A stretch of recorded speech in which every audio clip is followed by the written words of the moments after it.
오늘도 예배하는 우리 목양교회 성도님들에게 하나님께서 크신 은총과 복으로 함께 하시기를 원합니다. 오늘은 의를 위하여 박해를 받은 자는 복이 있나니 라는 제목을 가지고 하나님 말씀을 증거하겠습니다. 오늘 이 설교로 이제 예수님의 팔복 설교를 마무리하게 됩니다. 예수님은 산에 오르셔서 자신을 향해 나온 제자들을 바라보시고 팔복을 선포하셨습니다. 그 마지막 복이라고 할 수 있는 말씀이 바로 8번째, 오늘 우리가 읽은 이 말씀입니다. 오늘 우리가 볼 말씀은 이 10절에 나오는 말씀으로서 의를 위하여 박해를 받은 자는 복이 있나니 천국이 그들의 것임이라 하는 말씀입니다. 그런데 이 말씀도 이 한 절만 읽어서는 이해하기가 쉽지 않습니다. 그래서 지금까지 해온 것처럼 용어의 의미를 좀 정확하게 이해를 하고 하나님의 말씀 그 뜻을 우리가 새겨보려고 합니다. 오늘 말씀에 보면은 의라는 말이 나왔습니다. 의를 위하여 박해를 받은 자는 복이 있나니. 그런데 우리가 지금까지 말씀을 보면서 의를 한번 다룬 적이 있습니다. 6절에 보면은 의에 줄이고 목마른 자는 복이 있나니 라는 말씀이 있었습니다. 여기에 나오는 의와 오늘 우리가 말씀에서 읽은 이 의라는 것이 같은 것입니다. 헬라어로는 디카이오시네라고 하는데 이 성경에 나오는 이 의라는 말은 믿지 않는 사람들, 우리 모두가 알고 있는 그 의와는 좀 다르다고 했습니다. 우리가 의라고 하면은 사람이 지켜야 하는 바른 마음가짐이나 도리, 태도 이런 걸 의라고 하는데 성경에서 의는 좀 신성한 의미를 가지고 있습니다. 특별히 이 신약에 나오는 이 디카이오시네라는 의는 구약 성경에서 정의와 공의로 번역되는 체데크와 미시파트라는 그 용어의 의미가 있다고 했습니다. 그래서 성경에 보면은 구약에 정의, 공의, 공평, 공법 이렇게 다양한 말로 번역이 되어 있는데 바로 이 체데크와 미시파트라는 의, 바로 이것을 말씀하신 것으로 볼 수가 있습니다.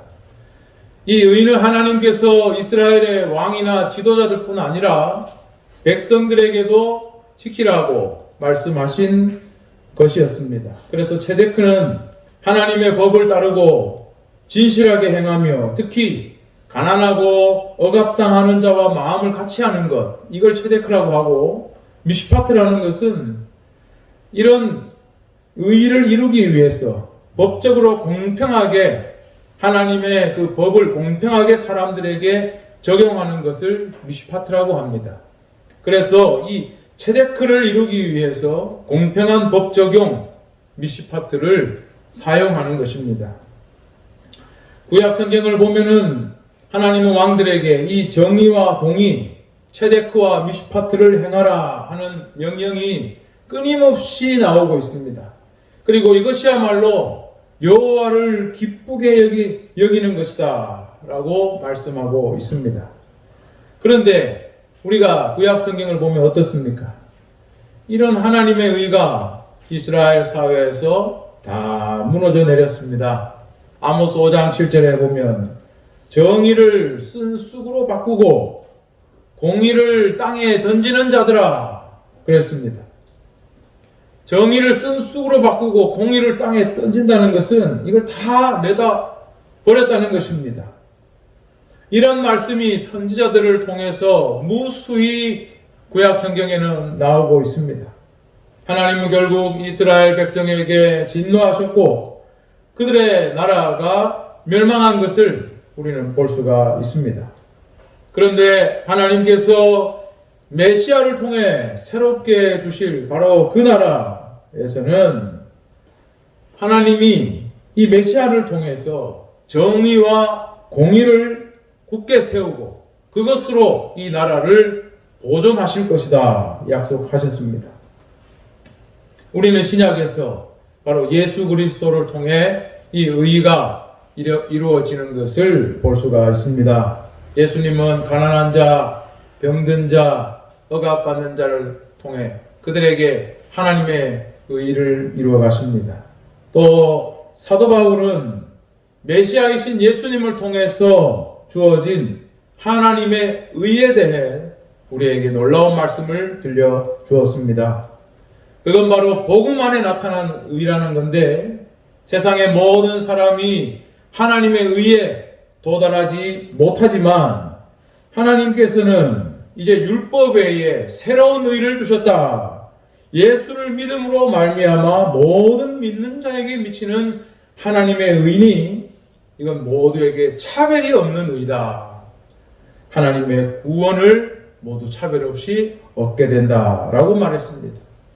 이 하나님의 의라는 것이 예수 그리스도를 통해 우리에게 주어졌고, 사도 바울은 그것이 바로 예수를 믿는 의, 믿음의 의, 바로 복음 안에 나타난 의라고 가르쳐주고 있습니다. 이처럼 성경에 나오는 의는 하나님께서 당신의 백성을 향해서 보여주신 하나님의 뜻이기도 하면서, 또한 한편으로 보면 우리 스스로는 그것을 채울 수 없는, 할 수 없는 것을 아시고 예수님을 통해 우리 안에서 스스로 채워주시는 그 무엇이라고 말할 수가 있겠습니다. 그게 바로 복음 안에 나타난 의입니다. 이러한 의, 예수를 믿는 그 믿음의 그 의를 통해서 하나님께서는 우리를 자녀로 받아주시고 하나님 나라의 유업을 우리에게 주신다고 했습니다.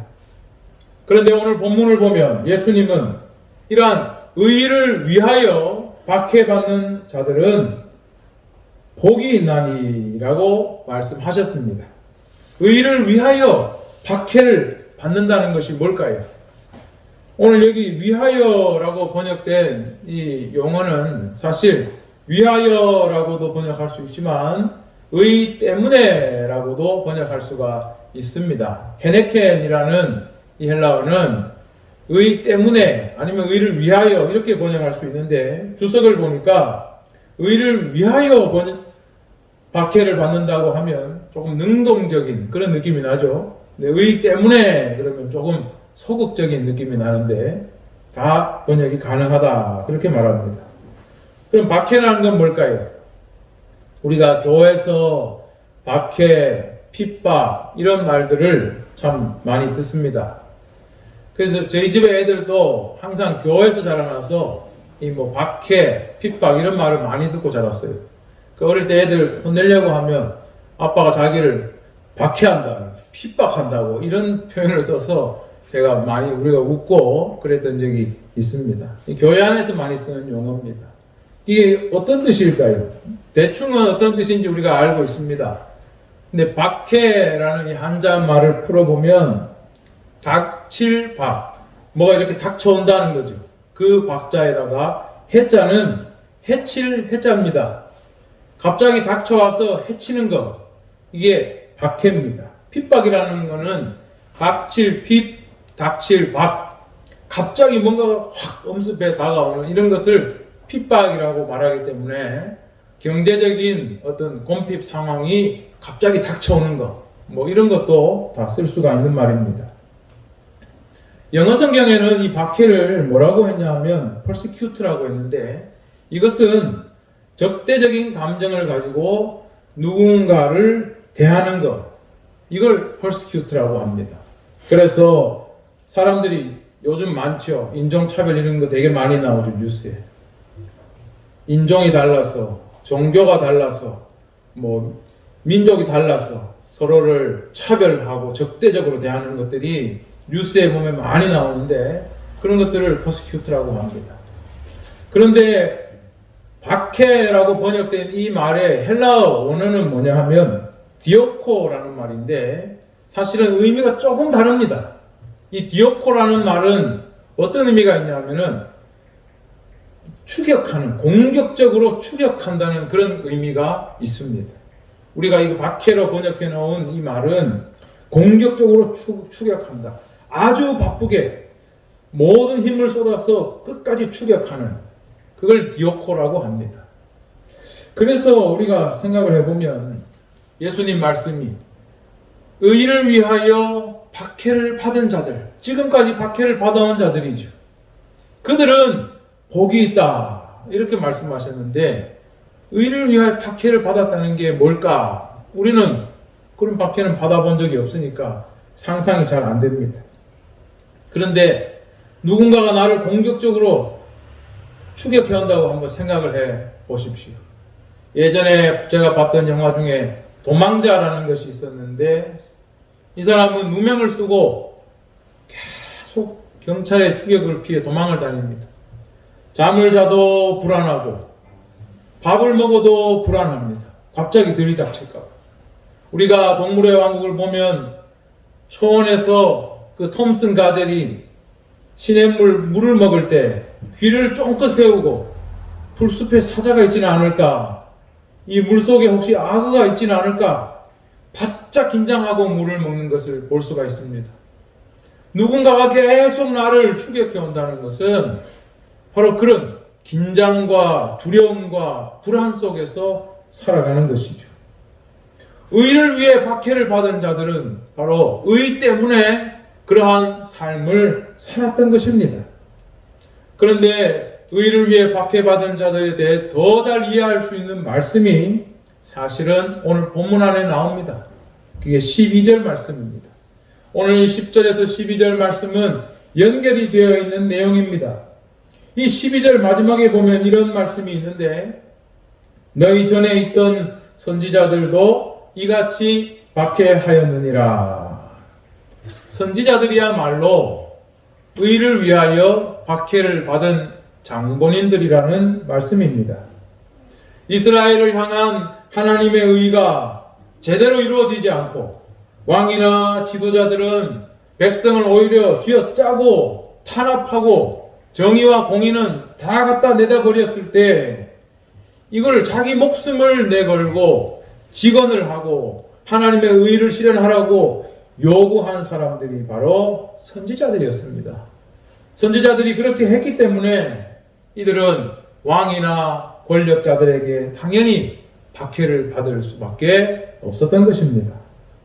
우리가 성경에서 이렇게 의 때문에 박해를 받은 대표적인 인물을 몇 명 찾아볼 수가 있습니다.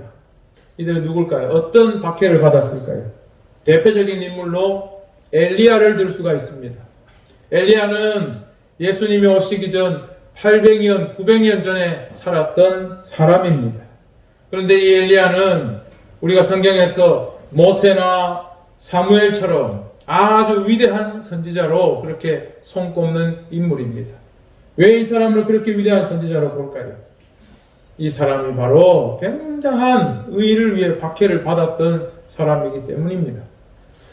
이 엘리야가 선지자 활동을 했던 때가 언제냐면 바로 북이스라엘 아합 왕이 22년 동안 다스리던 때에 이 엘리야가 선지자 활동을 했습니다. 이 아합은 아주 악행을 저지르는 못된 왕이라고 성경에 나옵니다. 열왕기상을 보면 아합은 바알을 섬겨서 예배하고 신전에 바알을 위해 제단을 쌓고 아세라상을 만드는 등 이스라엘의 모든 왕보다 심하게 하나님 여호와를 노하시게 하였다, 이렇게 성경에 기록되어 있습니다. 그런데 아합에게 이런 영향을 준 사람이 누구냐? 바로 그의 부인 이세벨이었습니다. 이 사람은 시돈에서 시집온 왕인데, 이 이세벨은 아합보다 훨씬 지독한 사람이어서 아합에게 이런 영향을 절대적으로 미친 인물입니다. 심지어 자기가 원래 숭배했던 그 바알과 아세라, 그 사람들, 선지자들, 자기들의 제사장을 세우기 위해 여호와의 제사장들을 모조리 잡아다 죽였던 사람이 바로 이세벨이라는 인물이었습니다. 그래서 여러분도 잘 아시는 이야기, 엘리야 한 사람과 바알 제사장 450명이 오랜 가뭄 끝에 제단을 펼쳐놓고 대결을 벌였던 적이 있죠. 450명의 바알 제사장이 춤을 추고 머리에 막 피를 내면서까지 별짓을 벌였지만 그 제단에 하나님의 불이 임하지 않았습니다. 그런데 엘리야 한 사람이 준비한 그 제단에는 막 물까지 부었어요. 물까지 뿌렸지만 하나님의 불이 임하여 그것을 모조리 싹 태웠습니다. 이 광경을 보고 난 뒤에 엘리야는 사람들을 시켜서 이스라엘의 독버섯처럼 자라나고 있는 이 바알 신 숭배를 없애기 위해 바알 제사장을 싹 죽였어요. 그런데 이걸 알고 분노한 사람이 바로 이세벨이었죠.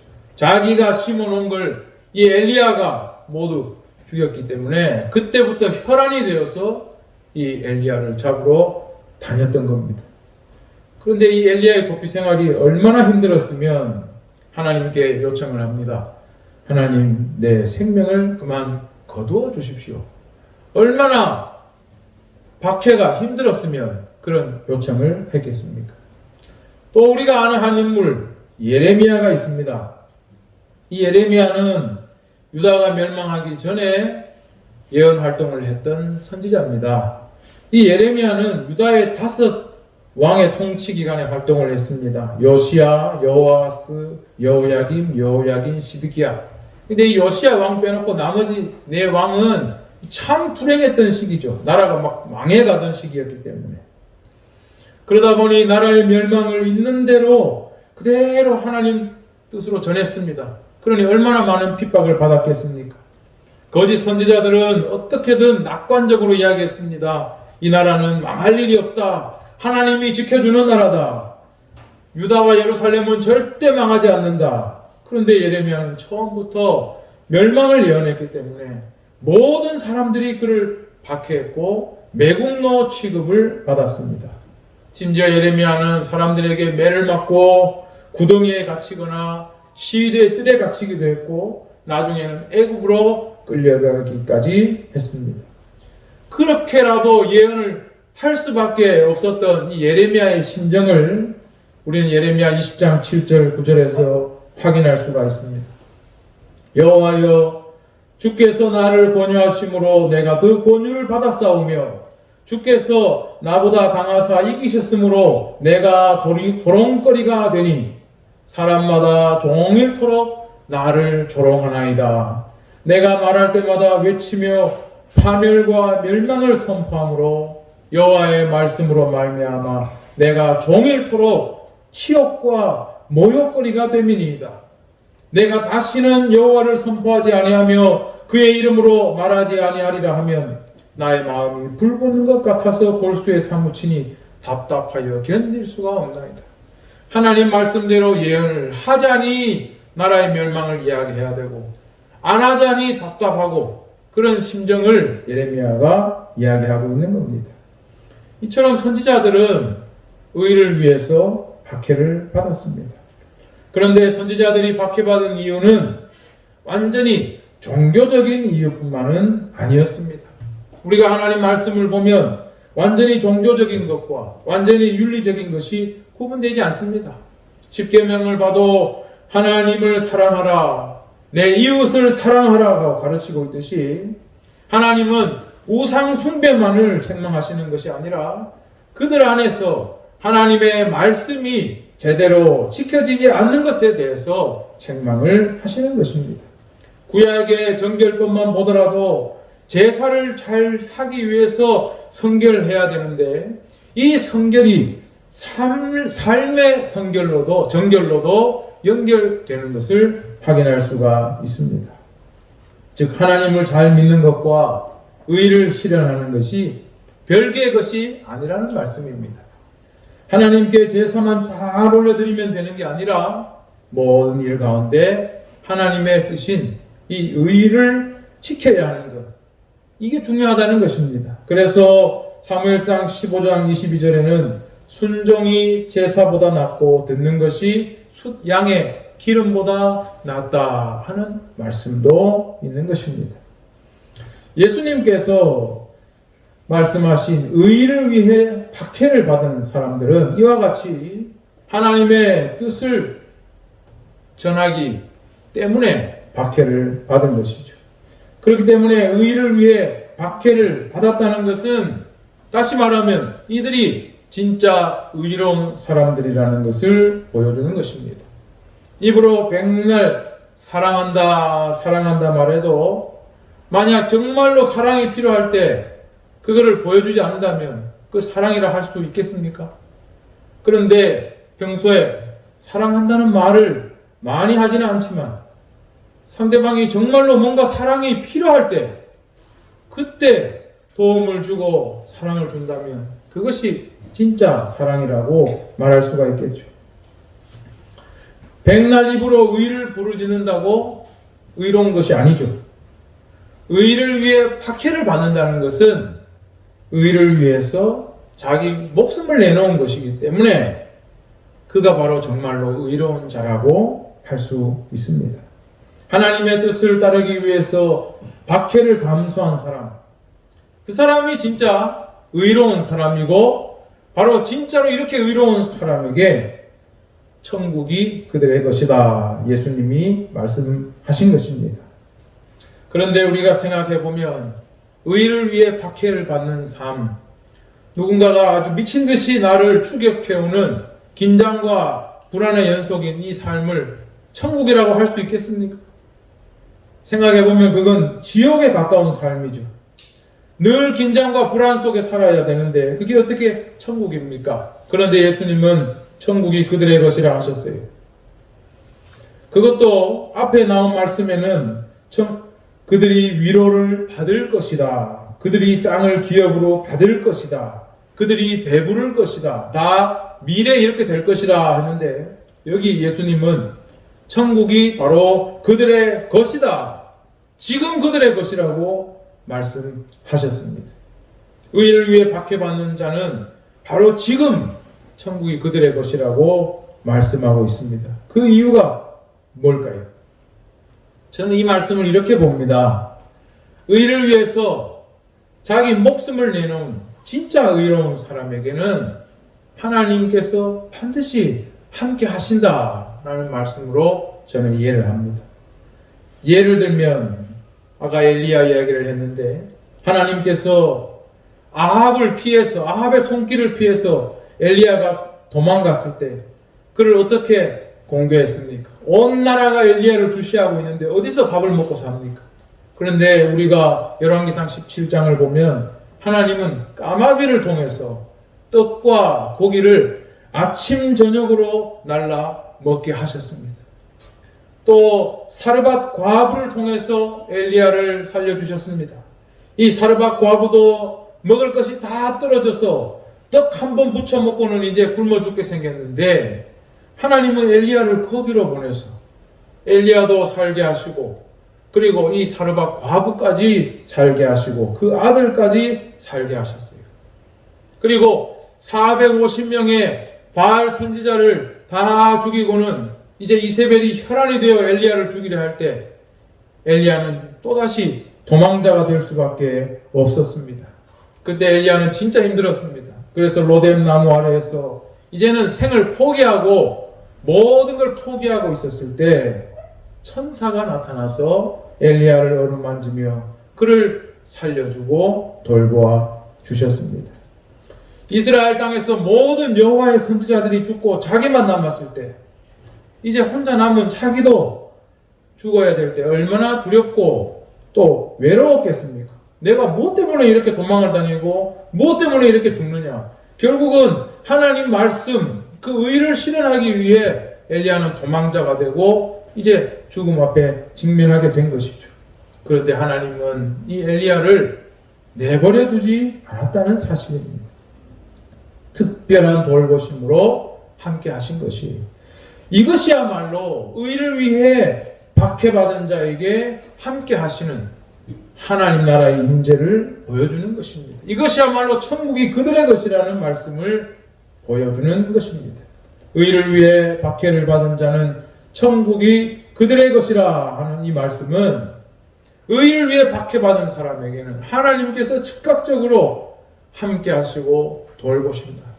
그의 마음을 위로하시고 돌보아 주시고 능력을 베풀어 주신다는 것을 가르쳐 주시는 말씀입니다. 그런데 예수님 말씀이 여기서 끝나지 않습니다. 예수님의 이 복선포가 여기서 끝나지 않고 11절로 이어집니다.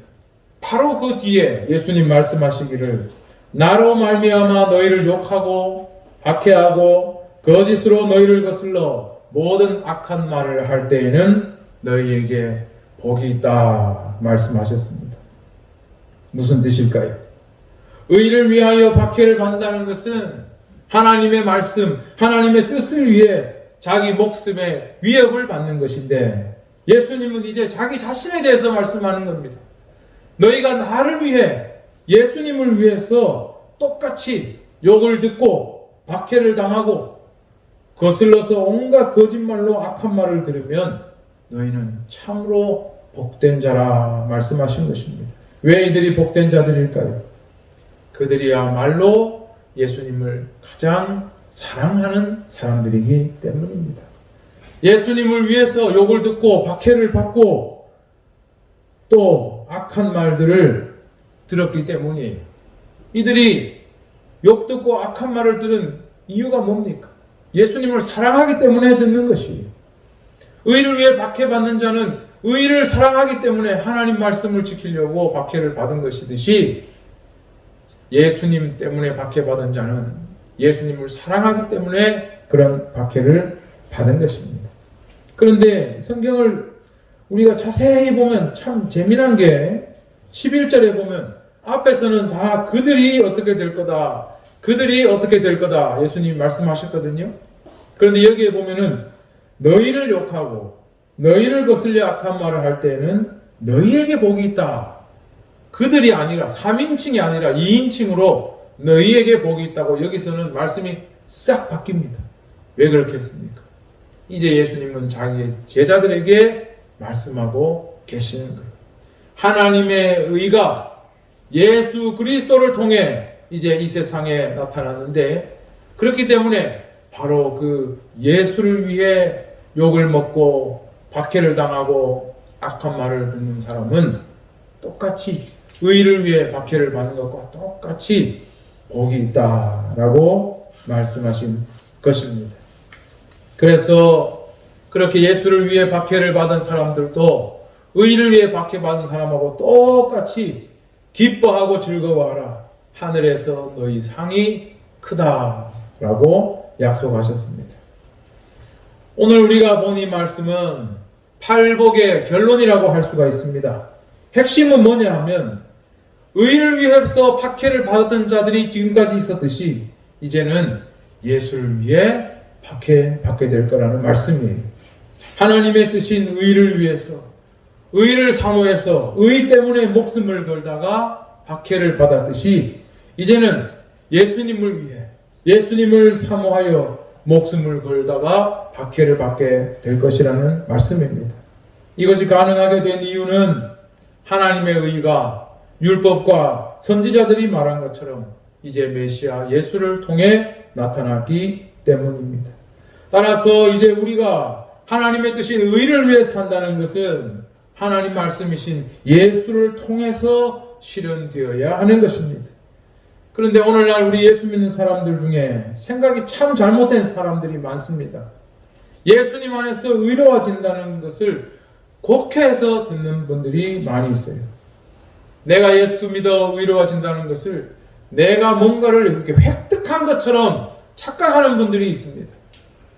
우리의 의로움은 하나님의 긍휼과 하나님의 은혜에 기반한 것이지 나의 뭔가 대단한 실력으로 그 의를 획득한 것이 아닙니다. 예수로 옷 입은 우리 때문에 하나님께서 우리를 부록으로 당신의 자녀 삼으신 것이지 우리가 뭔가를 획득해서 얻은 의가 아니라는 말입니다. 두 번째로 우리가 예수를 믿어 의롭다 하심을 얻는다는 것은 이제 예수님을 통해 계시된 하나님의 의에 대해 책임을 가져야 한다는 뜻이 있습니다. 예수 믿고 의로워졌으니까 나는 이제 천국만 가면 된다 이런 생각을 가지고 의에 대한 책임이 없으면 이거는 거의 도둑놈 신보의 사기꾼 신보와 같은 것입니다. 어디 가서 공짜밥을 먹었으면 돈은 안 내더라도 뭔가 일을 도와주든지 뭔가 눈치라도 보든지 도움이라도 끼쳐야 하는 것이 인지상정입니다. 그런데 아무것도 안 하고 그냥 들어누워 버리면 이 말이 안 되죠. 마찬가지입니다. 하나님의 은혜로 우리가 값없이 의롭다 하심을 얻은 자, 입은 자 되었다는 것은 예수님 속량 때문에 우리 죄값을 우리가 직접 치르지는 않지만 이제 그 은혜를 받은 것에 대해 우리가 이제 의무와 모든 책임을 다하겠다는 뜻이 여기에 들어가 있는 겁니다. 예수의 속량으로 죄값을 치렀다는 것을 믿는 사람은 이제 예수 안에서 우리에게 부여된 의에 대한 의무와 책임이 주어진 것입니다. 그리고 그 범위와 한계는 바로 예수 그리스도입니다. 예수님이 걸어가신 길을 보고 따라가고 예수님이 말씀하신 그 방법대로 하는 것, 이것이 바로 의를 위한 삶이라 할 수 있습니다. 우리 그리스도인들 중에는 하지만 예수 믿고 내가 천국 가는 것 외에 의에 대해서는 무신경한 사람들이 많이 있습니다.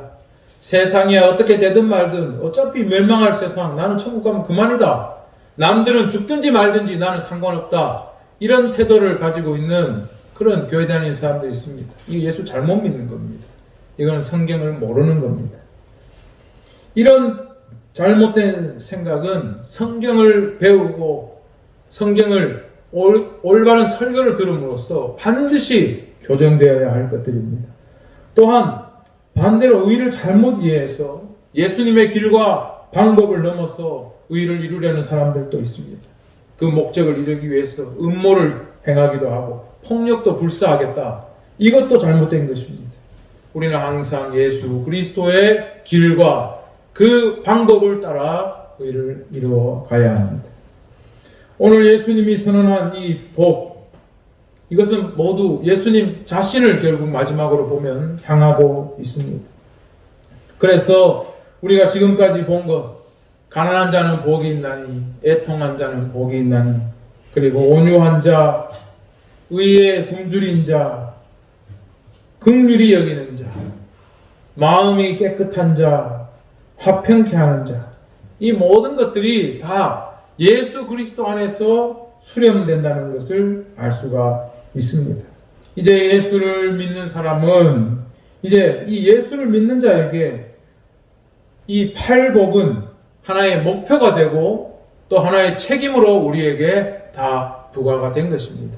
그런데 우리에게 책임으로만 남은 것이 아니라 예수님은 약속하셨죠.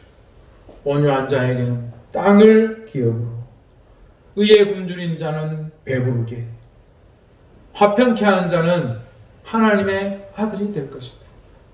의로 핍박받은 자는 하나님 나라가 그의 것이다. 예수님은 약속으로 우리에게 함께 하셨습니다. 사랑하는 우리 성도님, 구약 성경에 나오는 하나님의 이 모든 뜻이 이제 예수 그리스도 안에서 하나로 다 수렴된 것을 오늘 우리 팔복을 통해 볼 수가 있습니다. 우리는 이제 예수를 올바로 믿음으로써 하나님의 이 모든 세상을 향한 뜻을 우리는 알고 그 안에서 살아가게 되는 것입니다.